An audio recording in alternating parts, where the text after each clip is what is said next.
Hey guys, welcome back to another episode of Outside the Octagon. I'm your host, Banning Crowley, and I'm here with my co-host, Connor McPherson. What's up?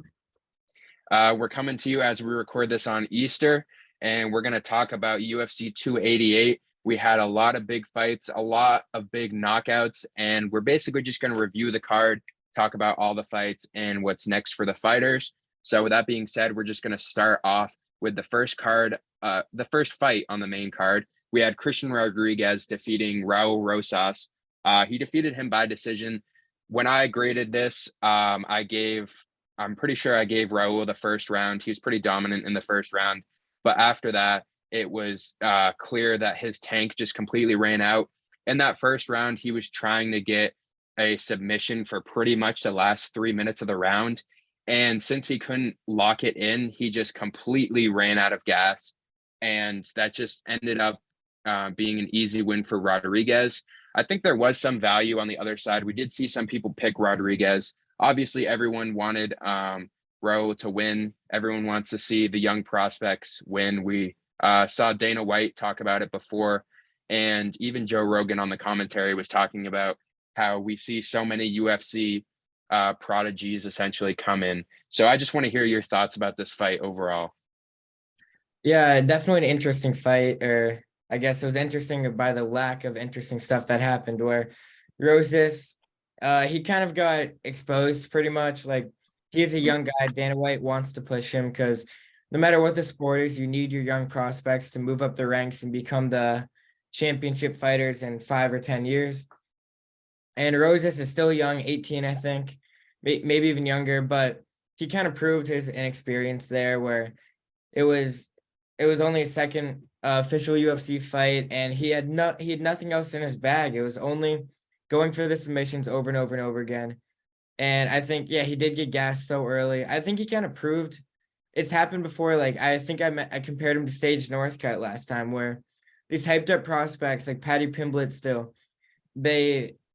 Dana White gives them easy fighters because they want to build their confidence and build their resume.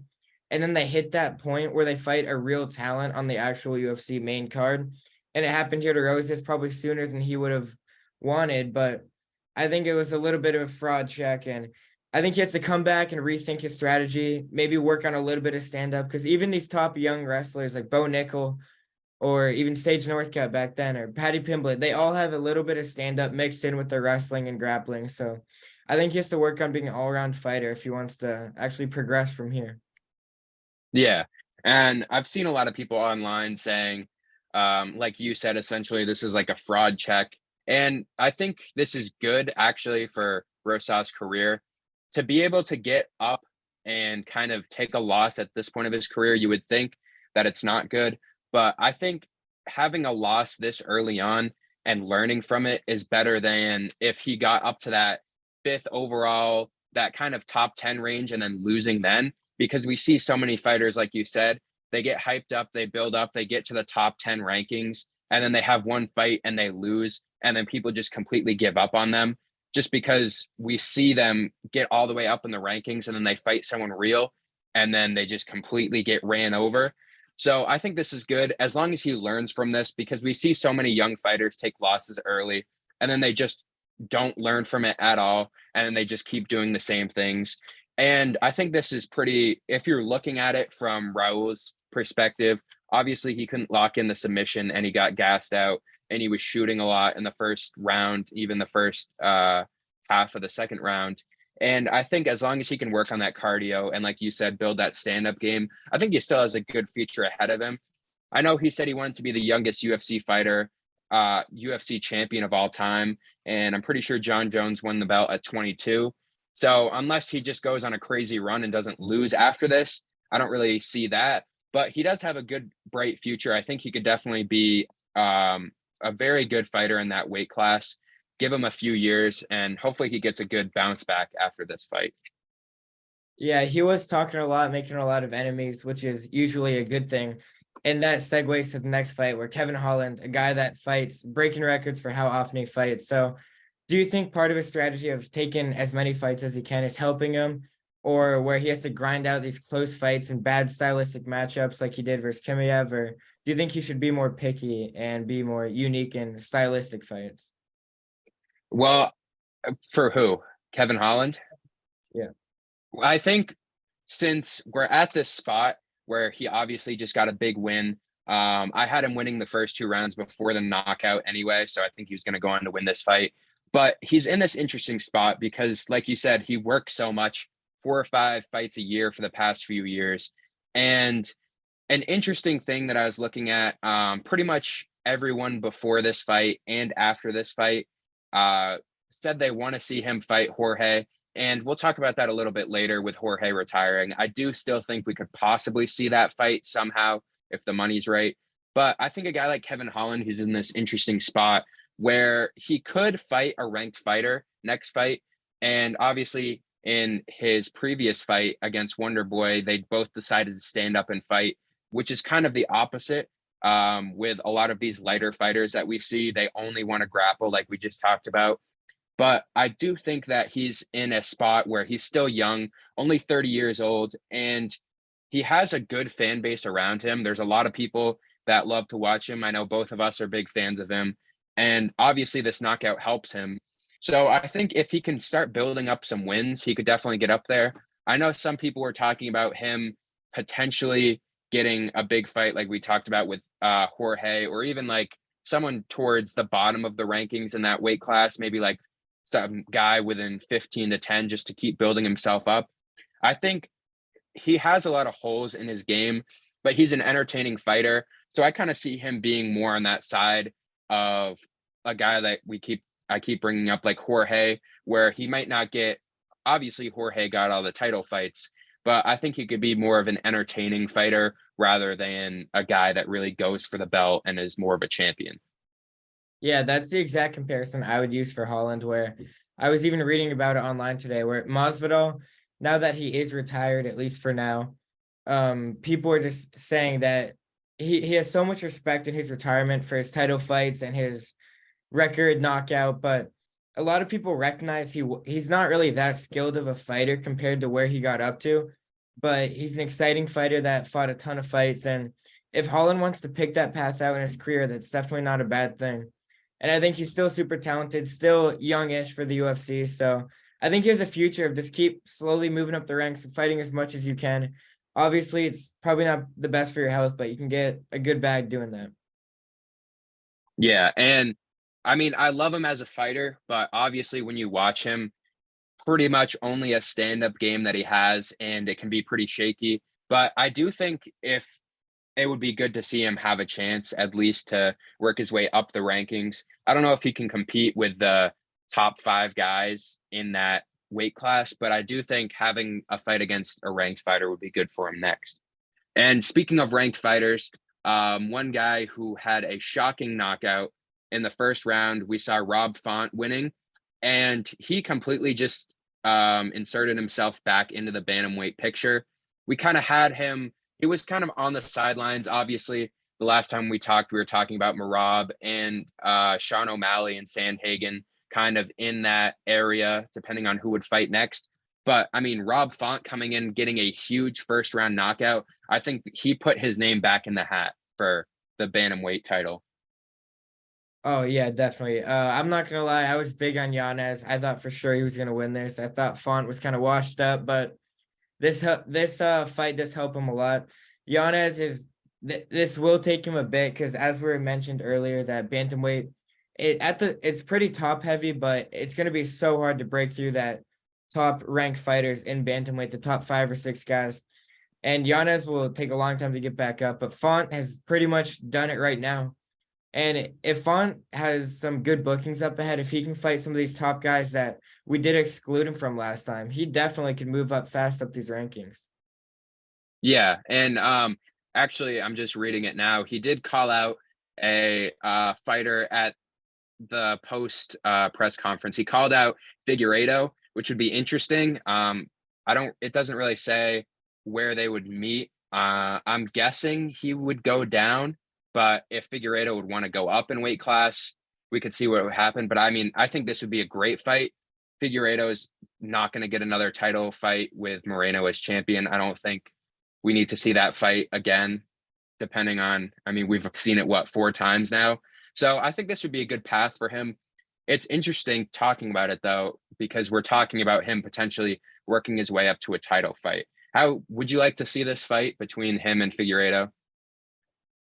It's not exactly something I would like to see, but I think it's probably the best option because I've been trying to get more into flyweight, but it's Moreno Figueiredo. They kind of got it down right now. Like Car France and Pantoja are good, but it's really just, as you said, 4 fights already.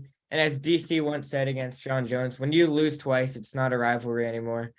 And I think there really is no other option. So it would be interesting, a possible unification or something, depending on how 288 goes. But with the bantamweight being so top heavy and flyweight having the lack of depth at the top of it, I think it would be interesting to see some crossover fight happen. Yeah, and I mean, even if he decides to go down there and he beats Figueiredo, I mean, that would make him the number one contender in my mind, at least, if he's beating the number one contender in that weight class. And I don't really see a guy that really deserves a title fight right away in that weight class. So we could potentially see him go down if he wins that fight and fight for the flyweight belt. But if Figueiredo goes up, then I think that also gives Font a lot of credit, especially beating a guy who is very well respected in the flyweight division, even if he moves up to bantamweight. And I think that would insert himself back into the title picture again. Yeah, definitely. And yeah, as we did just mention, flyweight is super, super light in terms of depth. And it's even a division that they were talking about kind of cutting down on, where all these kind of lower weight classes, it's tough to get good damage and competitions going on when a lot of the fights, just like Moreno and Figueiredo fights, where it's just kind of not as exciting as people would want to see. But moving up to welterweight, I'll bring you to, how did you feel about the Masvidal Burns fight? This fight went pretty much exactly how I expected. I predicted that Burns would win by decision, so not really much of a surprise here. I think this fight for Jorge, I talked about it the other day on our TikTok. I don't think it's a bad way for him to go out. Obviously, we've seen some bad ways to go out. Anderson Silva, kind of hard to watch him in his last few fights, just getting absolutely beat up by some of the younger fighters. But I think for Jorge, retiring after this, I would like to see him fight Kevin Holland. But if he's done, I think he could even move over towards a like celebrity boxing guy. I wouldn't be surprised by that at all. There's been some talk about it. He could definitely, I mean, he could draw a money fight if he ends up fighting pretty much any guy. Like if he goes against like Jake Paul, I mean, those are 2 guys that a lot of people don't like, but they both have cult following, so that'd be an entertaining fight to watch. If he doesn't end up fighting Kevin Holland, I don't really think there's another option for him. So I think it's good that he's done with the sport. 20 years in, he's had however many fights he's had, 30 plus fights almost. And I think it's good for him. But also on the other side, Gilbert Burns getting a good win. And for him, he's in an interesting spot right now, too, because of, I mean, pretty much every division that we look at, besides the lower weight divisions, are pretty top heavy. And especially the welterweight. I mean, I wouldn't say that's necessarily top heavy. I would say there's a lot of good guys in the rankings, but they're in a position where we don't really know who the next fighter is. Everyone's saying it should be Colby. Dana White has said that, but Leon Edwards has expressed that he does not want to fight Colby Covington. He thinks he doesn't deserve it. And for Gilbert Burns to not get a finish on Jorge, I think that also kind of drops him down a little bit. I think he definitely could have finished him. It seemed like he was kind of playing around with him a little bit. He didn't want to go for the knockout. He was kind of scared of Jorge to finish him. But I think for Burns, he could definitely get a good fight after this. I don't know exactly who he would fight, but even an idea like Rachmanov at this point, I don't think that would be a bad fight to see. I think both of those guys could fight. It just depends on if Rachmanov fights Muhammad next. Yeah, and I will segue this back to keeping it with welterweights, but back to Masvidal. I do agree. There's really no options left in the UFC for him. I don't even think he'll fight Holland, where he's had a long career, a lot of fights, and he is a fighter, like a natural fighter. He's one of the most important or one of the most popular cases of a fighter coming from fighting in backyards with Kimbo Slice in the streets and then moving his way up to the UFC. So, in my opinion, or not my opinion, but my prediction is that Masvidal, he will go back to I think he's going to go to his own game bred boxing. And I think he's going to fight not the main events, but I think he'll be on his own cards for a bit, and then he's going to completely retire from combat sports and then take over as like the CEO, which he already is. But going back to welterweight, I think I was super impressed by Burns. I don't know anyone that picked Masvidal to win that fight. It seemed kind of obvious. Burns is the only one also that could compete against Kazmat Kimiev, where other guys he made them look silly, and Burns kind of made him look human, even though he still lost. So I think Burns should be higher. Honestly, in my list, I have Burns at number 4 below Kimiev, Covington, and Usman. But I think it'll be tough because I don't even know Rachmanov and Muhammad. I don't know if they were linked to fight at all, but it seemed They're supposed to fight within the next few months. Dana White has said that. okay. Yeah, I don't know. I'm not a fan of Muhammad at all. Watching him fight, even against Sean Brady, he was losing that entire fight until the end. I'm not a huge fan of him, but I think going back to the original question where Covington, I think Covington does deserve it. He's a top ranked guy besides Usman, who's already been beaten twice. So as long, even though Edwards obviously hates Covington, he's still the top ranked guy. People complain at the UFC that the top ranked fighters don't get the main cards and they're just pandering to certain crowds. But Covington is the top ranked fighter. People may hate him, but he has good fights. He lost to Usman, but it's no different from Edwards. So I think Covington 100% deserves it for the current moment until Burns, Rachmanov, or Muhammad can actually win it one more fight to put him up to his level. So I guess if we have Rachmanov versus Muhammad, which I would say would be the number one contender fight, if Colby fights Edwards, I would be pretty confident in that. Who would you say Gilbert Burns should fight next? I guess the only one really in that area that wouldn't be fighting soon would be Usman, which I think would be an interesting fight just because Usman isn't really in the title picture despite being the number one contender. Obviously, losing the last 2 fights, I don't think he's going to fight against Edwards as long as he's the champion. And I don't think Usman really has that many fights left in his career, as we've talked about with his bad knees and everything. So I think that would be an interesting fight. Would you want to see Usman versus Gilbert Burns? Definitely a possibility of 2 high ranked fighters, but yeah, I think Usman is kind of close to that finish line and closer than a lot of people think he is. And it's similar to a lot of places where like Charles Oliveira, like Israel Adesanya before the last fight, where they might be the number 1 ranked guy, but they've already been beaten multiple times by the champion. And obviously Usman is not going to fight Edwards again. But I don't know if I would. I think the fight I would want to see the most would be Burns versus Kimiev, a rematch, because that was Kimiev. Every other fight, he looked like a superhuman. Like he was like Holland dismantled him. He was destroying these fighters in 10, 15 seconds, taking no damage. Burns is the only one that did any damage to him whatsoever. So now that they're both moved up the rankings, I would like to see Kimiev versus Burns, and then Usman. Maybe the winner of Rachmanov versus Muhammad, give him longer time off, and then the winner of Kimiev and Burns can move up and maybe challenge Edwards. So that's what I would have. Yeah, I think we're in an interesting spot because there's pretty much all the fighters kind of I guess people are kind of iffy on if they deserve. If you talk about the top 5 or 6 guys in that division, it seems like everyone has a different opinion on them. So I think Colby Covington's going to end up getting the title fight. I think Dana White's just going to say, you're going to have to fight him, even though Edwards doesn't want to. So I wouldn't be surprised if we end up seeing that fight. But I guess to segue into the main event, we saw Alex Pereira and Israel Adesanya, and both of us picked Pereira before the fight. And watching this fight, it seemed like Pereira just was in there. He had no reaction to anything Izzy was throwing. He just seemed like he was stone cold the whole time. And those calf kicks that he was hitting in the first round made Izzy switch stances. And obviously it looked like he was bothered.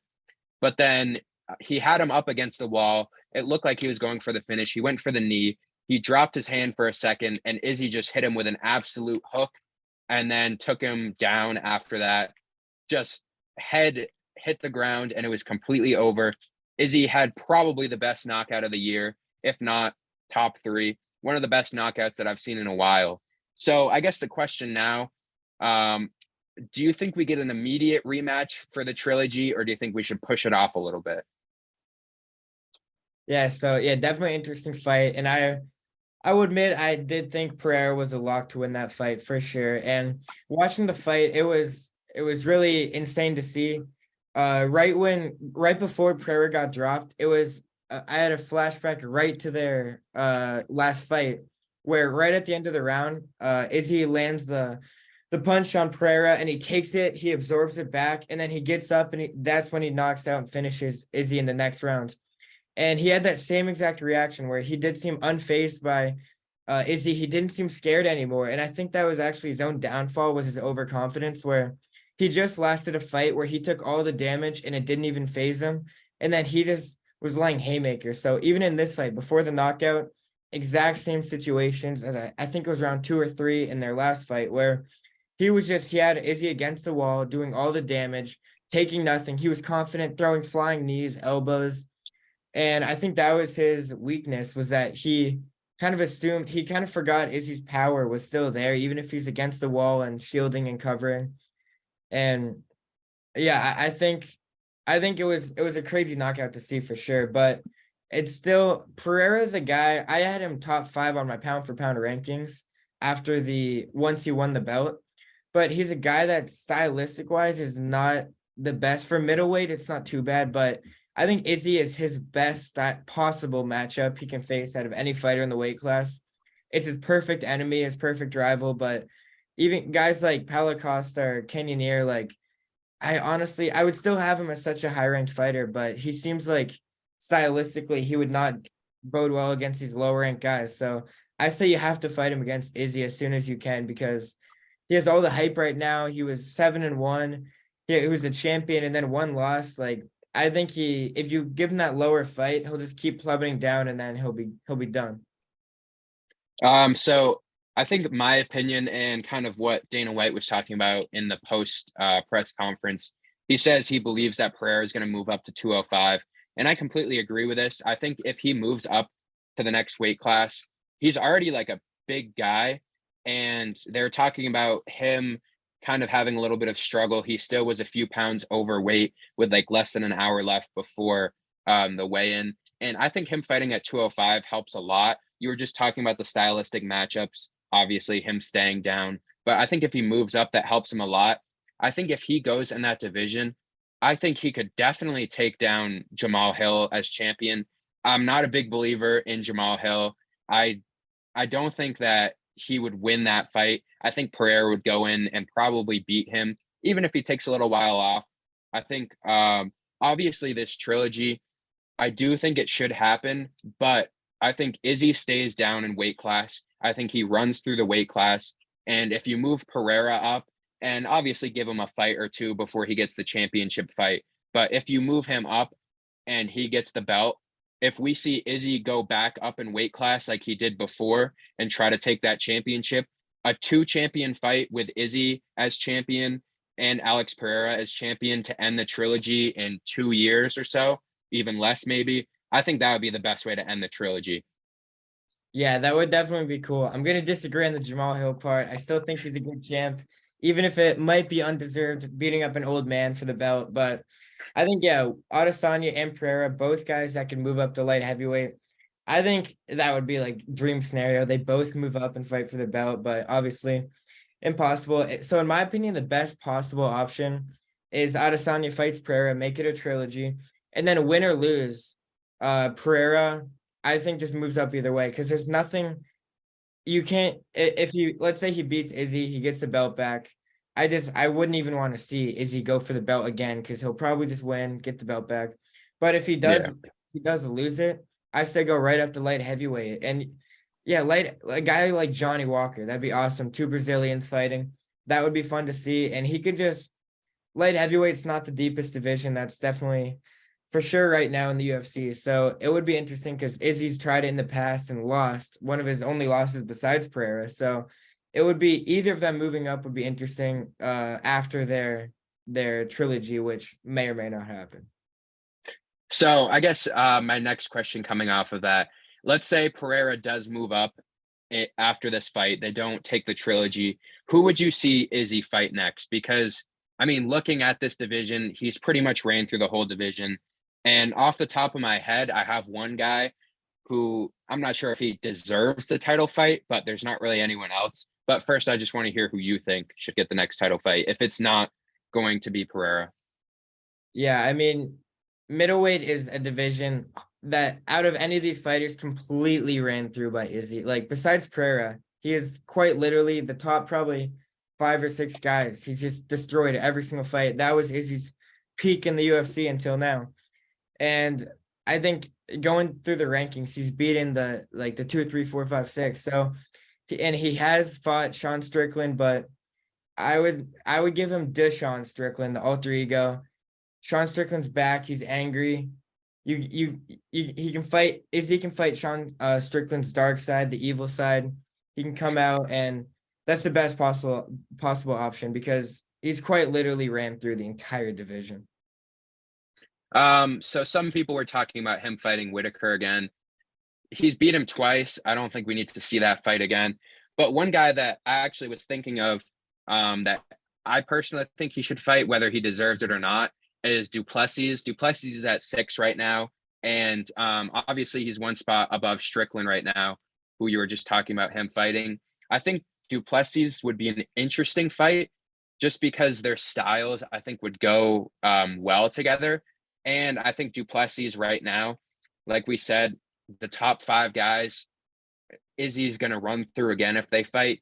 And I think Duplessis at 29 right now is kind of in his prime. I don't think he wins the fight, but I do think it would be a little more interesting than seeing him fight Whitaker again and just beat him for the 3rd time. But I do think the Strickland fight would be interesting. But I guess I'm kind of lobbying more for a Duplessis fight. I think it would be a little more interesting. And I think Duplessis has got some good wins. I'm not sure if he's really the number one person that deserves it, but we don't want to see Izzy knock out guys that he's already knocked out before or beat guys he's already beat. Yeah, and if I'm Izzy, I'd hold the power as the fighter. There's no pressure on Izzy. He doesn't have to tell Dana White, "Oh, sorry, I've already ran through your entire division. I'm done." If I'm Izzy, I'm staying middleweight because moving up, he already took a. That was one of his biggest losses of his career, besides the Pereira fight. So I think you stay at middleweight and you just see what Dana White gives you because he's gonna give you fights. He's one of the most popular fighters in the entire UFC, one of the best fighters right now. Eventually, these other middleweights, some of them are gonna move up. Paulo Costa has been looking good recent years. Vittori doesn't stand a chance, but yeah, even Whitaker, like Whitaker, Costa maybe the winner of that or something. But Adesanya, if you wanted to, I say stay at middleweight, get your title defenses, and just like Anderson Silva or Jose Aldo, all these guys. If I think stay there and just get your defenses, and then retire, go out as champion. How would you feel about the Duplessis fight? Because I feel like you moved around that question. I kind of forgot it, but Duplessis, his last fight I was not a huge fan of him before his last fight, and then I kind of saw where his talent kind of lies into it. But I think I guess you give it to Izzy because he's already beaten everyone else. But I'm not gonna lie, I don't think he would win that fight, or I don't think it would get the pay-per-views that the UFC would want either. So I don't think it's a great matchup, but he's already beaten everyone else ahead of him. Yeah, I mean, Duplessis, I think it would be interesting. Just looking at his record, 19-2, 8 wins by knockout, 10 by submission. We don't see very many guys who can get wins. I mean, I guess almost double-digit wins in knockouts and submissions. So I think it'd be interesting, especially a guy against Izzy. But another question I want to ask is, do you think that, I guess with this win and just overall, there's been some talk, do you think Izzy is the best all time at this weight class? Ooh, definitely interesting question. I mean, UFC is such a young sport, and maybe it's recency bias, but I think Izzy. I don't know. That's tough with like Anderson Silva, but I think that Izzy, he has run through the entire weight class, and I think it's tough to call him a goat of middleweight, but I say I don't know. I might have to plead the fifth until he Yeah, retires. it was kind of off the top. I was just wondering, but if you don't have a like strong opinion on it, I think a lot of people when I was looking into it pretty much either said yes or Anderson Silva. Both of the guys pretty much a similar kind of career. Anderson Silva held that belt and just ran through the division. And it looks like if Izzy doesn't fight Pereira next, he's just going to do the same thing and keep running through the division. So I think both of the guys are the top two guys. And depending on how Izzy ends his career in the next few years, if he stays at this weight class and runs through the division, I think it'll definitely be close. But I think those are the top two guys overall as of right now. Yeah, and I'll answer the question this way. I would compare Anderson Silva to MJ and Izzy to LeBron of middleweights. Obviously, not comparing them all the time, but Mhm. where Anderson Silva, he went to the Wizards at the end. He kind of fizzled out, but everyone still knows him as the GOAT. Izzy's still fighting, but if Izzy wants to go to the Lakers and miss the playoffs a few years, then he can do that. But if he wants to man up and have some good defenses here, I think he can easily surpass Silva or MJ as the GOAT of middleweight. I mean, LeBron did win a championship with the Lakers, so Bubble ring, Mickey Mouse ring does not count. um so I guess after this, I want to talk a little bit about UFC 289, which will be the next I guess 288, sorry, which will be the next pay-per-view. We'll have a podcast before that coming out, but I know we've both kind of been waiting for this Aljamain's next title defense against Henry Cejudo. So if you have any initial thoughts right now, we'll go into depth about it next podcast. But what do you think about this card overall looking ahead? Yeah, and obviously, yeah, we will have more deeper conversations the closer we get after more press events about it. But I'm just as excited for both of these cards and or both of the fights on the card. And Darius also, the lightweight bout, the co-main event. I'm a huge fan of him. I think he's very underrated, and I think Olivier is probably going to be a heavy favorite. I haven't seen the odds yet, but I would not put it past Darius to make a big upset there. But going back to Aljo versus Cejudo, I love Cejudo. I think he's a fantastic wrestler. He teaches John Jones how to wrestle now, and he showed him big improvements. And Aljamain, probably same way you think, but he's a little bit of a fraud. He's gotten a lot of fraud wins recently. But one way or another, he did get the wins. He is the champion. I'm not a huge fan of him at all. I'm excited though. I think Aljamain is good on the ground. He's decent at stand up, but I think Cejudo is going to really show him what a good wrestler is. And honestly, I think Aljamain will get submitted round 2, round 3, early ending. Yeah. And I think just talking about this overall, I just looked at the odds and it's pretty even for the co-main event.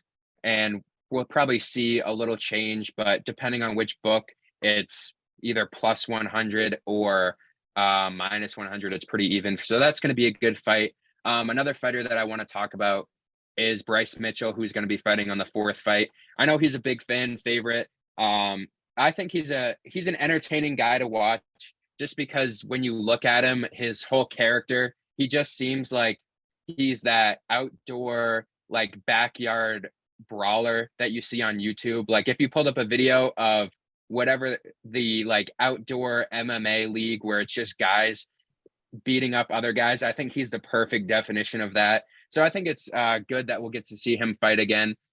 And some other interesting fights on here.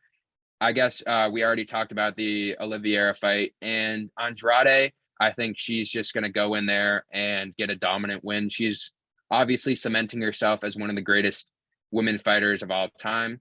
And we'll see some interesting fights that we'll talk about kind of on the prelims, and we'll talk about that a little more on the next podcast.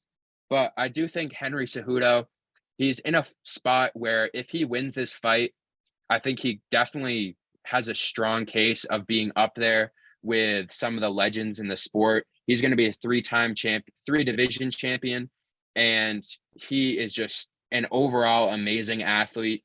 So I think we'll have a little more in-depth conversation on the next podcast, but I just wanted to get some initial thoughts about this before we get there. Yeah, and yeah, the fan favorite as you mentioned, but he does remind me just like the backyard fighters. He has a good personality, and at the end of the day, the UFC, they want that. They want exciting, entertaining fighters. I'm a fan of him. He did have bad losses more recently, but he's still very good. He kind of reminded me of like Chase Hooper, like a young fan favorite that doesn't really have all of the steps yet to be there. Where Chase Hooper, his last fight, absolutely no stand up. He looked like a baby deer out there that's already been shot. Like no idea what he was doing, just got embarrassed. So I think Mitchell's head and shoulders are better than him, but I think he's got to start kind of fighting these bigger fights because he's still not highly ranked. He is a fan favorite, but not too many people know about him for his actual skill fighting. So I think I think he's just got to stack up wins pretty much. It's up to him now. And one thing I want to talk about before we end the episode, the UFC Fight Night, April 22nd, we're going to have Curtis Blades against Sergey Pavlicich. And I think this is probably going to be the number one contender fight after John Jones fights in, I guess it's the start of July, International Fight Week against Stipe. And I just want to hear your predictions on this. Currently, Blades is the favorite, but I mean he's minus 175 and Pavlicich is plus 145. So a pretty even fight, I would say. Yeah, it's gonna be super exciting. A Russian versus an American. And Blades has looked super dominant recently, where Derek Lewis was his only defeat in the last 3 years, probably. But Curtis Blades, he knows how to beat up these Russians. He did it versus Volkov. I'm a fan of Curtis Blades. I think he showed, especially in the Derek Lewis fight, that sometimes like it's just not your day. But I I think he should be winning the fight because especially with what's at stake for the John Jones, the belt contention. I think Blades should go out swinging, and I'd have Blades winning it. Yeah, I agree with that. I think um, this probably isn't the most exciting number one contender fight that we're seeing, especially with everything that we've talked about in other weight classes with so many contenders. But like we've talked about pretty much every time, the heavyweight weight class right now is just very thin.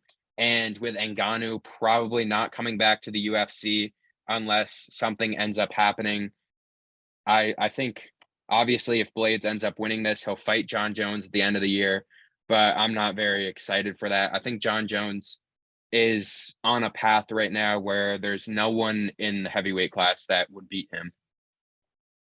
Yeah, we did mention it last episode where it is a heavyweight and light heavyweight are very light right now, especially with Ngannou retiring. But I think it will come down to Pavlovich versus Blades. And I think another shout out kind of out of nowhere, but Tom Aspinall has looked really good recently, good recent fights. And normally I wouldn't even put him into contention for this, but let's say Blades, if he wins, I think you put Blades versus Jones, obviously, but I'd say Aspinall is the next guy up because I don't want to see Tuivasa even fight John Jones. That would just be just like the Gone fight.